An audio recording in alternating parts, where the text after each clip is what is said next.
Hezbollah প্রধানকে হত্যার পরও থেমে নেই ইসরায়েলি বর্বরতা। রোববারও বৈরুত সহ দক্ষিণাঞ্চলীয় বিভিন্ন স্থানে চলে নেতানিয়াহু বাহিনীর তাণ্ডব। এ বিষয়ে আরও বিস্তারিত জানাতে সরাসরি যুক্ত হচ্ছেন সহকর্মী বাবু সাহা। বাবু, লেবাননের সবশেষ পরিস্থিতি আপনার কাছে জানতে চাই। পুরানো দিয়ে নতুন নিতে আজই চলে আসুন আপনার নিকটস্থ ওয়ালটন শোরুমে।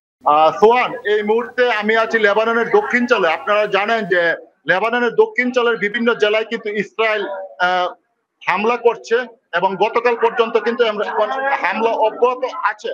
তবে লেবাননের এই দক্ষিণাঞ্চলের যে সাইদা সিটিতে, সাইদার শহরের মধ্যে এখানের একটি আশ্রয় কেন্দ্রে প্রায় 250 শতাধিক বাংলাদেশি এখানে আশ্রয় গ্রহণ করেছে এবং তাদেরকে স্থানীয় বাংলাদেশি কমিউনিটি তাদেরকে সেখানে আশ্রয়ের ব্যবস্থা করে দিয়েছে। আমি আপনাদেরকে যদি একটু সরজমিনে চিত্রটা দেখাই, যে আপনারা দেখতে পাচ্ছেন যে এখানে প্রচুর বাংলাদেশি মহিলা, তারা কিন্তু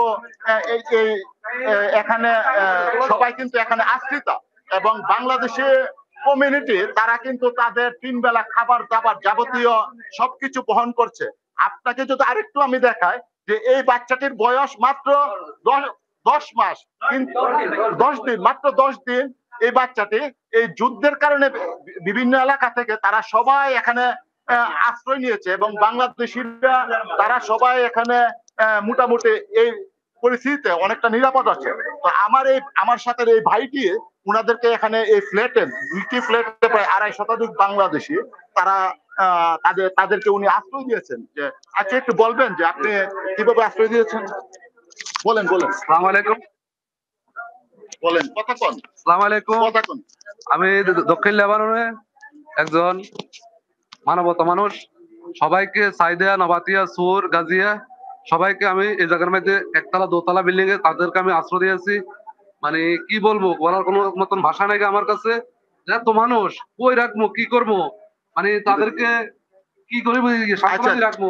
এখানে আরেকজন আছে যিনি বোমা হামলার ভয়ে বিভিন্ন অন্য একটি এলাকা থেকে এখানে আশ্রয় নিয়েছেন। আচ্ছা, বলবেন আপনি কেন এখানে, কিভাবে এসেছেন, কেন এসেছেন? আমরা নাবাতিয়া থেকে আসছি। আমাদের নাবাতিয়া 22 তারিখ থেকে আমাদের নাবাতিয়া ওখানে সবাই বোমা ফেলাইতেছে। তারপর আমরা যত বাঙালি আছি সবাই আমরা সাইডে উঠছি। আমাদেরকে এখানে খাওয়া দাওয়া সবকিছু আমাদের বাংলাদেশে যারা আছে সবাই। আচ্ছা, ওকে, ধন্যবাদ। তো আপনারা এখানে দেখালেন যে এই আশ্রয় কেন্দ্রটিতে প্রায় 250 শতাধিক প্রবাসী বাংলাদেশ এখানে আশ্রয় নিয়েছেন এবং এই মুহূর্তে তারা অনেকটা এখানে নিরাপদ। বাবু সাহা, লেবানন থেকে হামলার সবশেষ পরিস্থিতি জানাচ্ছিলেন। ধন্যবাদ আপনাকে।